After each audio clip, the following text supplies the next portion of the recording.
Very warm welcome to all of you. Good morning, कैसे हैं आप सभी लोग। मैं अभिनय गोस्वामी स्वागत करता हूं आपका आपके ऑफिशियल यूट्यूब चैनल मूल मंत्रा क्लासेस पे। देखिए, हम लोग जैसे बात किए थे, कल हमने डिस्कस किया था कि हम लोग अब पढ़ने वाले हैं टारगेट बैच किस चीज़ का, आईबीपीएस का और रेलवे एनटीपीसी ग्रुप डी का। ठीक है, तो देखिए आज जो हम लेके आए हैं आपके लिए एक क्लास है आपकी, कुछ और नहीं, स्टैटिक जीके की है। कल हमने इसका डिस्कशन भी किया था। डिस्कशन ये किया था आपसे कि डेली एट 11 AM डेली 11 बजे आपकी क्लास होगी किस चीज़ की, उसमें आपका स्टैटिक जीके की क्लास होगी। और स्टैटिक जीके क्लास के साथ साथ आपका इसमें साइंस भी पढ़ाया जाएगा। मतलब अगर 6 दिन आपके होते हैं एक वीक में, तो आपके 3 दिन क्लास स्टैटिक जीके की चलेगी और 3 दिन आपकी क्लास किसकी चलेगी, साइंस की चलेगी। ठीक है, तो साइंस की जो हमारी क्लास होगी इसमें हम क्या करेंगे, 500 क्वेश्चन की सीरीज को सॉल्व करने वाले हैं। और static GK, very good morning all of you, सभी लोग को बहुत बहुत गुड मॉर्निंग।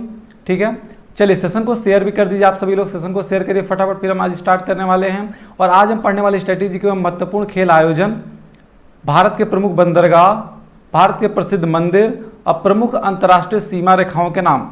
मतलब कि दो कंट्रीज के बीच अगर कोई सीमा रेखा है तो उसका नाम क्या है, किसके किसके कौन सी रेखाएं, इस बारे में पढ़ने वाले हैं। ठीक है, एक कहाँ का इंपॉर्टेंट है तो आपके एसबीआई के एग्जामिनेशन के मेंस जीए में, आईपीएस मेंस जीए में, RRB, LIC, CGL, CHSL, CPO, UPSI और एनटीपीसी और ग्रुप डी को देखिए हमने हाईलाइटेड किया। इसका मतलब कि इसके लिए तो मोस्ट इंपॉर्टेंट है। अच्छा, आप एक बात करते हैं कि देखिए जो स्टैटिक आपका जीके होगा इसका आप नोट्स बनाते चलिएगा, साथ ही में इसका आपको नोट्स भी बनाते हैं। और नोट्स बनाने के साथ साथ आपको हम इसका पीडीएफ भी प्रोवाइड करेंगे।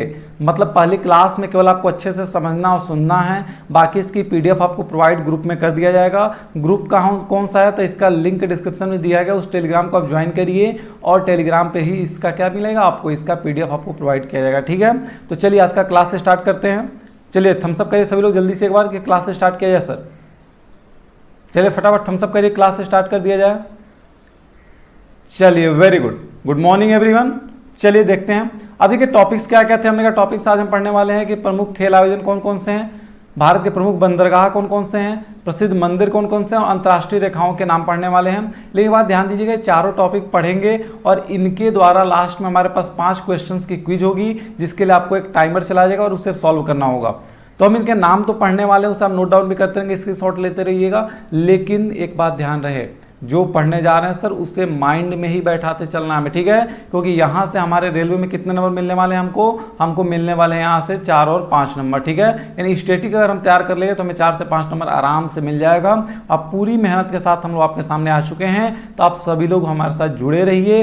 कब तक, जब तक आपका रेलवे में नौकरी पक्का ना हो जाए। बात क्लियर है। चलिए अब देखिए, सबसे पहला आपके सामने आ चुका है महत्वपूर्ण खेल आयोजन। अब महत्वपूर्ण खेल आयोजन कौन कौन से, देखिए यहाँ से क्वेश्चन हमेशा एग्जाम में पूछा गया, हमेशा अब तक जितने रेलवे के पेपर हुए हैं हर एक पेपर में इसका एक क्वेश्चन पूछा गया है। तो इसलिए हम फिर एक बात आपको बता दें कि इसे आप अच्छे से सुन लीजिए और ध्यान से चलते चलिए। देखिए आपका सबसे पहला इसमें लिखा हुआ है कि मेंस हॉकी वर्ल्ड कप, जो मेंस का यानी कि जो पुरुषों का हॉकी वर्ल्ड कप है, ये 2018 कहाँ में हुआ था सर, इंडिया में हुआ था। इस बात का ध्यान रखेंगे। और जो वुमेन्स का, जो महिलाओं का हॉकी का वर्ल्ड कप हुआ था, कहाँ पे हुआ था, ये आपका लंदन में हुआ था 2018। ठीक है, तो सीधा सा आपसे क्वेश्चन पूछेगा कि बताइए मेंस वर्ल्ड हॉकी कप का जो था वो, मतलब आपसे पूछेगा कि पुरुषों का हॉकी वर्ल्ड यानी कि विश्व कप 2018 में किस देश में हुआ था।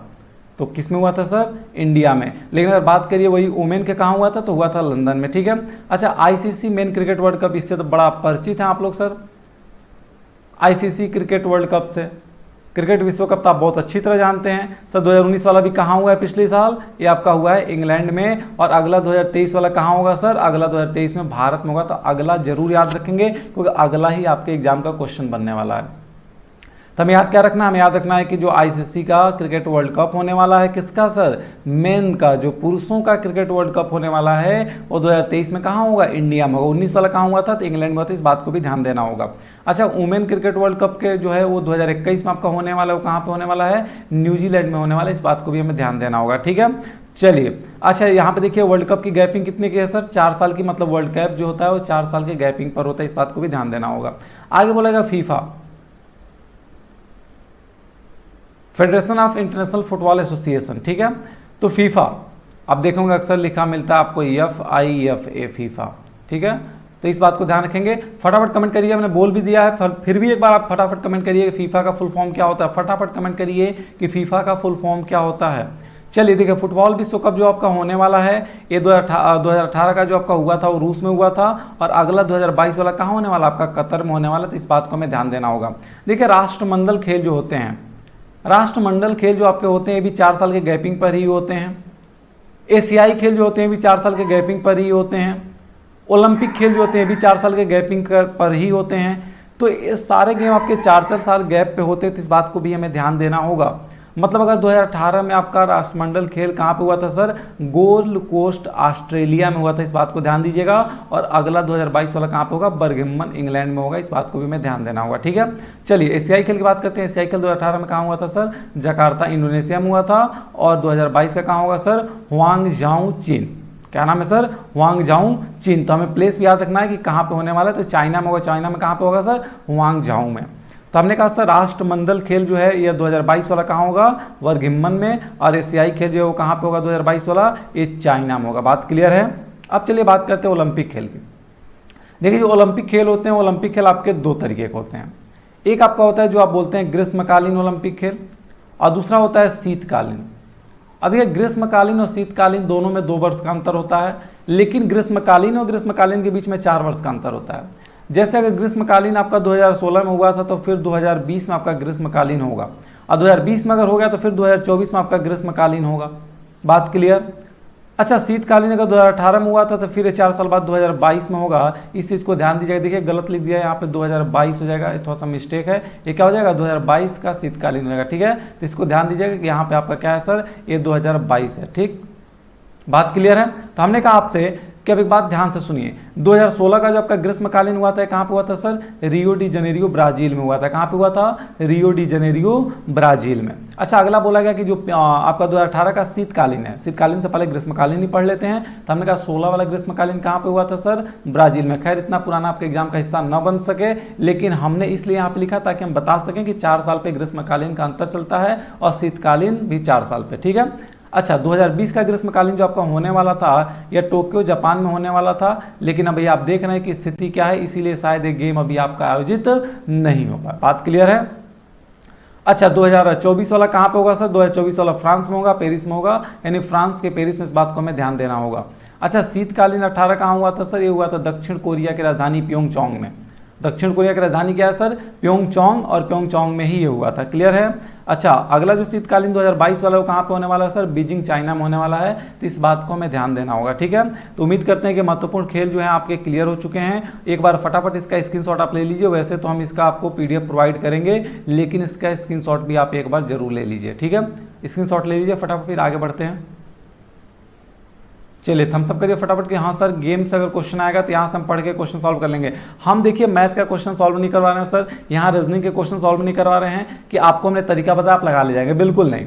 ये आपका स्टैटिक पार्ट है, स्टैटिक पार्ट को हम कैसे समझा पाएँ ये बात आपको समझना चाहिए। कहने का मतलब ये है कि आपको इसमें कंटेंट की बात होती है, मतलब कंटेंट आपको प्रोवाइड किया जाता है स्टैटिक जीके में, और इस कंटेंट पे ही आपको वर्क करना होता है। कंटेंट पे जितना आप वर्क करेंगे उतना आपका स्टैटिक जीके स्ट्रांग होगा। बात क्लियर है। चलिए अब बात करते हैं प्रमुख बंदरगाह की। देखिए यहाँ पे केवल गिने चुने उन्हीं बंदरगाहों की बात करेंगे जो आपके एग्जाम का हिस्सा आज तक बनते चले आए हैं और आगे बनते रहेंगे। चलिए वेरी गुड, आगे भी सभी लोग बने रहेंगे क्योंकि आगे आपके लिए हम क्वेश्चंस लेके आए हुए हैं। 5 अच्छे क्वेश्चंस हैं जो इसी से बनाए गए हैं, जो इसी के एक हिस्से से एग्जाम में पूछे जा चुके हैं। ठीक है, चलिए सबसे पहला आपका क्या है, पारादीप बंदरगाह कहाँ पे है सर, उड़ीसा में है। तो पारादीप कहाँ पे है सर, उड़ीसा में है। एन्नौर का बंदरगाह कहाँ पे है सर, तमिलनाडु में। तूतीकोरिन कहाँ पे है, तमिलनाडु में। अब ध्यान से सुनिए, हमने कहा देखिए एन्नौर और तूतीकोरिन कहाँ है सर, एन्नौर और तूतीकोरिन कहाँ है, एन्नौर और तूतीकोरिन कहाँ है, दोनों तमिलनाडु में है। एन्नौर और तूतीकोरिन कहाँ है सर, तमिलनाडु में है। पारादीप कहाँ पे है, उड़ीसा में है। अच्छा, कोचीन देखिए, कोचीन क से केरल, कोचीन क से केरल, तो कोचीन कहाँ पे है सर, केरल में है। न्यू मंगलोर कहाँ पे है सर, कर्नाटक में है। न्यू मंगलोर कहाँ पे है, कर्नाटक। अच्छा, मुरगांव कहाँ पे है, मुरगांव गोवा में है। जवाहरलाल नेहरू महाराष्ट्र में है। और कांडला कहाँ पे है सर, गुजरात में है।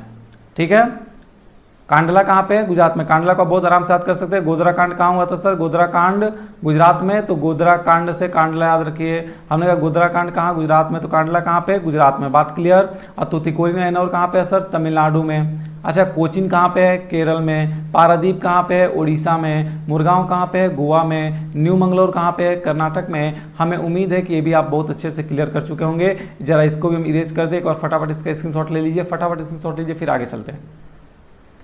फिर जरा एक बार जल्दी सभी लोग एक बार आंख बंद करिए, सभी लोग आंख बंद करिए, और आंख बंद करके एक बार सभी लोग मन में एक बार पढ़िए कि पारादीप कहाँ पे है सर? पारादीप कहाँ पे है? उड़ीसा में है। तूतीकोरिन कहाँ पे है सर? तमिलनाडु में। एन्नौर कहाँ पे है सर? ये भी तमिलनाडु में है। अच्छा, कोचीन कहाँ पे? कोचीन केरल, कोचीन केरल। फिर न्यू मंगलोर कहाँ पे? कर्नाटक, कर्नाटक, कर्नाटक। मुरगांव कहाँ पे है सर? गोवा में। अच्छा, जवाहरलाल नेहरू महाराष्ट्र से याद रखेंगे। कांडला, गोधरा कांड, अच्छा ये गुजरात की बात है सर। बात क्लियर है? तो यहाँ पे आपका बंदरगाह भी लगभग क्लियर है, और यह वह बंदरगाह है जो आपके एग्जाम में पूछे जा चुके हैं, और यहीं से क्वेश्चंस पूछे भी जाएंगे। ठीक है, बंदरगाह बहुत सारे हैं सर, लेकिन हमें सारा पढ़ने की जरूरत नहीं है। बिल्कुल कैटेगराइज करके एक एनालाइज करने के बाद आपके सामने ये चीजें लेकर आई गई हैं। ठीक है, तो इसे आप अच्छे से तैयार करते रहें। आगे चलिए, अब देखिए प्रसिद्ध मंदिर की बात करते हैं। देखिए मंदिर हम केवल आपके सामने उन्हीं मंदिरों की जिक्र करने वाले हैं जो मंदिर आपके एग्जाम में कई बार पूछे गए। जैसे कि अभी आपका 2018 का जो पेपर हुआ था, आपको भी अच्छी तरह पता होगा कि आपके जो पेपर कराए गए थे ग्रुप डी वाले, उस पेपर में यहाँ से 3 क्वेश्चंस आपके पूछे गए थे। एक आपका कामाख्या पूछा गया था कि कामाख्या मंदिर कहाँ पे है। एक आपका पूछा गया था यहीं से मीनाक्षी मंदिर कहाँ पे। अगर कुछ बच्चे 2018 का पेपर दिए होंगे तो उन्हें अच्छी तरह याद होगा कि मीनाक्षी, कामाख्या, और एक और इसमें से पूछा गया था आपका कि महाबोधि मंदिर कहाँ पे है। ये 3 आपके एग्जाम के हिस्सा बन चुके हैं, जो कि अभी हाल ही रिसेंटली बने हैं। इसके अलावा भी और जो आपके एग्जाम के क्वेश्चंस दिख रहे हैं आपके सामने, ये सभी कहीं ना कहीं CSSL, CGL ऐसे ऐसे एग्जामों के हिस्सा बन चुके हैं, इसलिए हमें बहुत ध्यान से सुनना होगा। अब देखिए इसका स्क्रीनशॉट आप ले लीजिए। फिलहाल एक बार हम सब बोलते चले एक बार सुनते चलिए। हमने कहा बद्रीनाथ मंदिर कहाँ पे सर? बद्रीनाथ उत्तराखंड में है। देखिए बद्रीनाथ कहाँ पे? उत्तराखंड में। कोणार्क सूर्य मंदिर कहाँ है सर? कोणार्क सूर्य मंदिर आपका उड़ीसा में। कहाँ पे सर? कोणार्क सूर्य मंदिर कहाँ पे है? कोणार्क सूर्य मंदिर आपका उड़ीसा में है। सोमनाथ मंदिर कहाँ है सर? सोमनाथ गुजरात में। अच्छी तरह जानते हैं सर, सोमनाथ मंदिर पे ही आक्रमण करने वाला पहला कौन व्यक्ति था सर? महमूद गजनवी। ठीक है, तो ये भी आप अच्छी तरह जानते हैं। सोमनाथ मंदिर के बारे में जानते हैं सर कि गुजरात में है। सांची का स्तूप कहाँ पे है सर? सांची का स्तूप आपका मध्य प्रदेश में है। एक क्वेश्चन हमारा अब आपसे यह है कि फटाफट बच्चे आप कमेंट करके हमें बताइए कि सांची का स्तूप किस नोट पर बनाया गया है। कितने की नोट पर सांची के स्तूप का फिगर दिया हुआ है? फटाफट हमें कमेंट करिए, बताइए कि क्या सांची का स्तूप अगर है तो कितने की नोट पे है। ठीक है, रानी का वाड़ा भी एक आप है, वो भी किस नोट पे है, जरा फटाफट कमेंट करके बताइए कि किस पे दिया गया। ठीक है, अगर है तब, नहीं तो नहीं, कमेंट करिए और बताइए। हमने कहा वैष्णो देवी का जो मंदिर है यह कहाँ पे है सर? वैष्णो देवी का मंदिर जम्मू और कश्मीर में, याद रखेंगे। तो जम्मू और कश्मीर में हमें वैष्णो देवी का मंदिर याद रखना है। सिद्धिविनायक मंदिर कहाँ पे है सर? बड़ा फेमस मंदिर है। कहाँ पे है सर? मुंबई में, इस बात को भी ध्यान रखेंगे। अच्छा, मुंबई में सिद्धिविनायक का भी मंदिर है। और एक बात और याद रखिएगा, शिरडी साई बाबा, ये भी कहाँ है सर? मुंबई, महाराष्ट्र में ही है। बात क्लियर? तो ये महाराष्ट्र में नहीं है, ये महाराष्ट्र के शिरडी शहर में है। कहाँ पे है? महाराष्ट्र के शिरडी शहर में है। लेकिन जो आपका सिद्धिविनायक हो कहाँ पे सर? ये महाराष्ट्र के मुंबई शहर में। बात क्लियर है? चलिए स्वर्ण मंदिर की बात करते हैं। बहुत अच्छी बात बताने जा रहे हैं कि स्वर्ण मंदिर को ही क्या कहते हैं सर? स्वर्ण मंदिर को ही कहते हैं श्री हरमंदिर साहब। तो स्वर्ण मंदिर न लिख के अगर आपसे ये पूछे कि श्री हरमंदिर साहब कहाँ पे है सर, तो अमृतसर में है, या स्वर्ण मंदिर भी लिख सकता है। तो स्वर्ण मंदिर को ही क्या बोलते हैं सर? श्री हरमंदिर साहब बोलते हैं। 3 चीज़ों का ध्यान रखेंगे कि स्वर्ण मंदिर और श्री हरमंदिर साहब कहाँ पे सर? ये आपका अमृतसर में। बात क्लियर है? चलिए मीनाक्षी मंदिर कहाँ है सर? मीनाक्षी मदुरई तमिलनाडु में है। ये तो इतना रट चुका है सर क्लास में, जब भी हम आपके सामने डिस्कस किए होंगे ऐसे बातों में हम डिस्कस करके आपको चीज़ें याद करा दिए होंगे। ठीक है, तो यहाँ भी आपको वही चीज़ याद करनी है सर। हमने कहा मीनाक्षी मंदिर कहाँ पर सर? मदुरई तमिलनाडु में है। और आगे हम कोई भी क्लास ले रहे होंगे, याद रखिएगा अगर आप हमारे साथ जुड़े होंगे तो हम किसी भी क्लास में, चाहे वो क्लास हम रीजनिंग की ले रहे हों, या क्लास हम साइंस की ले रहे हों, या हम जनरल अवेयरनेस जीके पढ़ा रहे हों, या हम करंट अफेयर पढ़ा रहे हों, अगर हम क्लास ले रहे हैं, आप हमसे जुड़े हैं, तो हम ये सारे क्वेश्चंस आपसे कहीं भी पूछ सकते हैं। तो बी प्रिपेयर, हमेशा तैयार रहेंगे इन क्वेश्चंस का आंसर देने के लिए। ठीक है, और आपके एक एक कमेंट को नोटिस किया जाता है। अगर आप ऐसा सोच रहे हैं सर कि आपका कमेंट विजिबल नहीं है और आपके कमेंट को नोटिस नहीं किया जाता, तो आपके हर एक कमेंट को नोटिस किया जाता है। ठीक है, इसलिए आप लोग जब भी कमेंट करें तो हमें आंसर उसमें सही दिखना चाहिए। बात क्लियर है?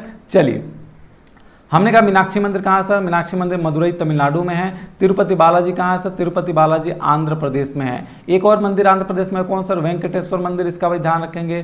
तिरुपति बालाजी वेंकटेश्वर मंदिर, वेंकटेश्वर तिरुपति बालाजी, कैसे बोलेंगे सर, वेंकटेश्वर तिरुपति बालाजी कहाँ है, आंध्र प्रदेश में। वेंकटेश्वर तिरुपति बालाजी कहाँ है सर, आंध्र प्रदेश में। यानी वेंकटेश्वर मंदिर और तिरुपति बाला दोनों कहाँ पे है सर, दोनों ही आपके आंध्र प्रदेश में, ध्यान रखेंगे।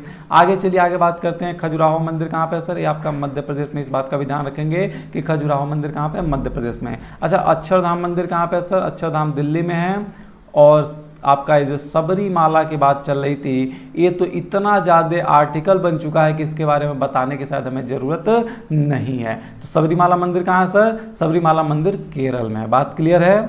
चलिए महाबोधि की बात करते हैं। महाबोधि मंदिर आपका बिहार में है, जो बिहार का इकलौता मंदिर आप कह सकते हैं, फेमस मंदिर है। इसके अलावा बहुत सारे मंदिर जिसे लिखने की हमें जरूरत नहीं थी। जैसे हमने आपसे अगर बात करें काशी विश्वनाथ कहाँ पे, फटाफट कमेंट करिए, बताइए कि काशी विश्वनाथ कहाँ पे है। चलिए काशी विश्वनाथ के बारे में बताइए फटाफट। काशी विश्वनाथ कहाँ पे है सर, काशी विश्वनाथ मंदिर किस शहर में है, फटाफट कमेंट करिए। चलिए कुछ लोग आंसर्स आने शुरू हो चुके हैं। काशी विश्वनाथ कहाँ पे है सर, जी very good very good very good everyone.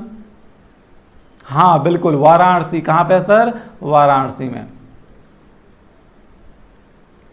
तो वाराणसी याद रखें क्या सर, वाराणसी, ठीक है।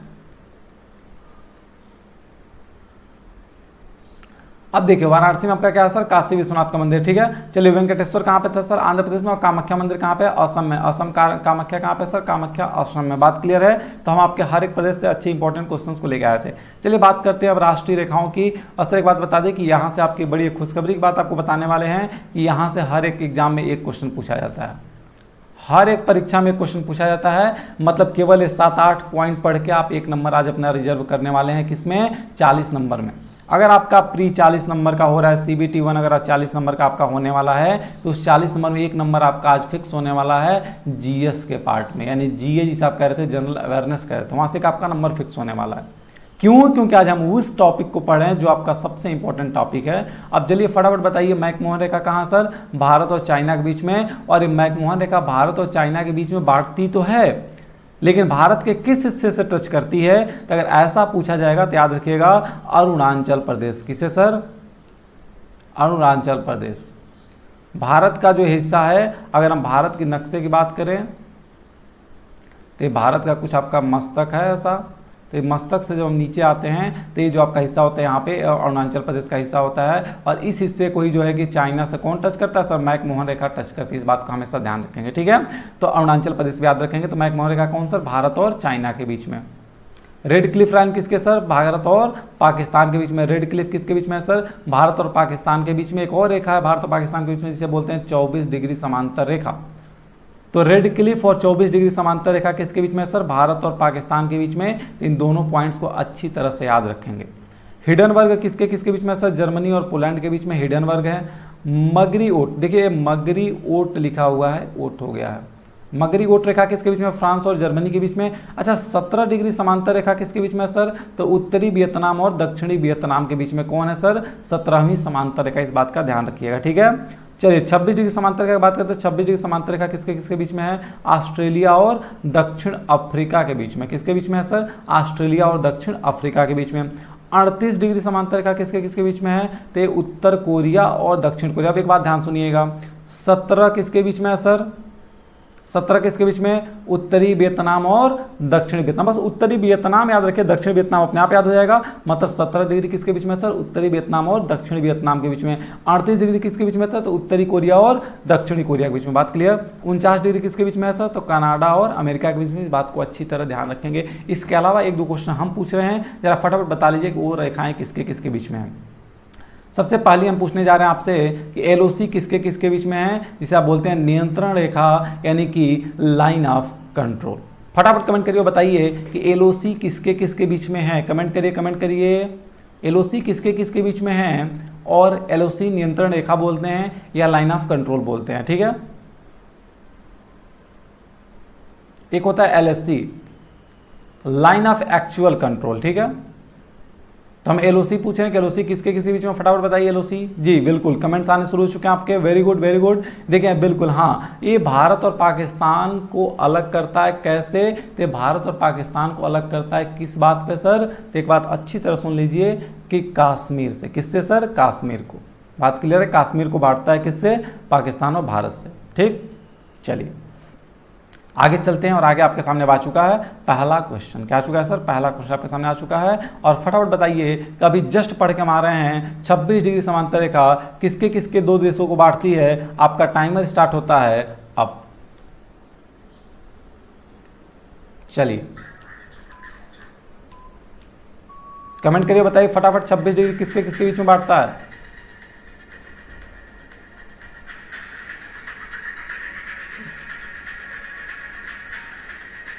ये सब रेलवे में क्वेश्चंस आपके पूछे जा चुके हैं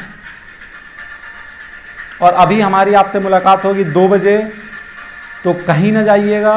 2 बजे तक सभी लोग बने रहेंगे और इसका आंसर हो जाएगा आपका ऑस्ट्रेलिया और दक्षिण अफ्रीका। अभी जस्ट हम पढ़ के आ रहे हैं किसके बीच में सर? ऑस्ट्रेलिया और दक्षिण अफ्रीका को बांटता है कौन? 26 डिग्री समांतर रेखा।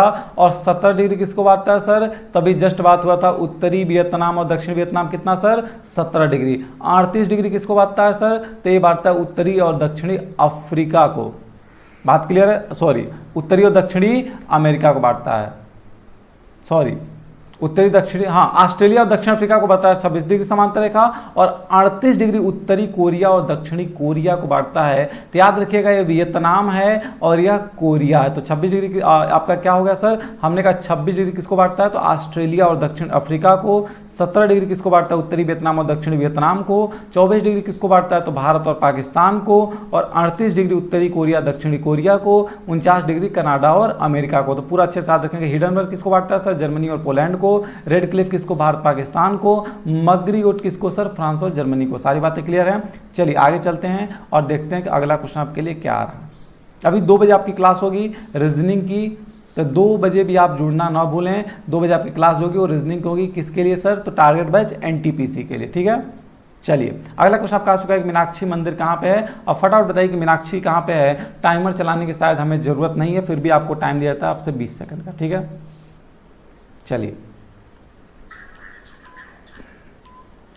ये आपके 2018 में ग्रुप डी के पेपर में पूछा जा चुका क्वेश्चन है।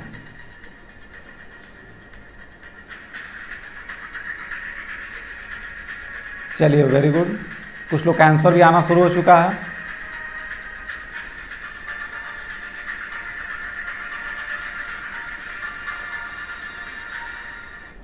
कुछ लोग आंसर भी करना शुरू कर चुके हैं। चलिए इसका आंसर देखते हैं, इसका आंसर क्या हो जाएगा। हमने कहा मदुरई तमिलनाडु। जी हाँ बिल्कुल, मदुरई तमिलनाडु में है कौन सा मंदिर आपका? मीनाक्षी मंदिर। कहाँ पे है? मदुरई तमिलनाडु। और एक और मंदिर आपका पूछा गया था कौन सा सर?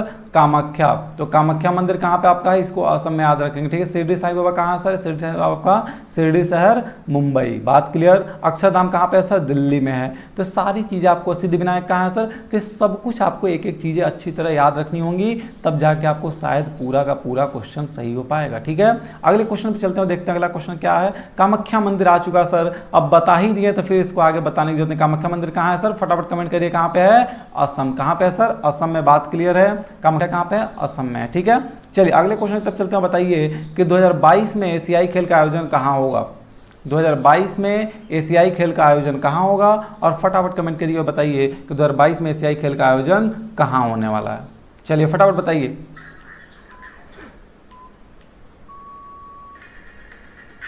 चलिए 2022 में एशियाई खेल का आयोजन कहाँ होगा? फटाफट कमेंट करिए, फटाफट कमेंट करिए सभी लोग।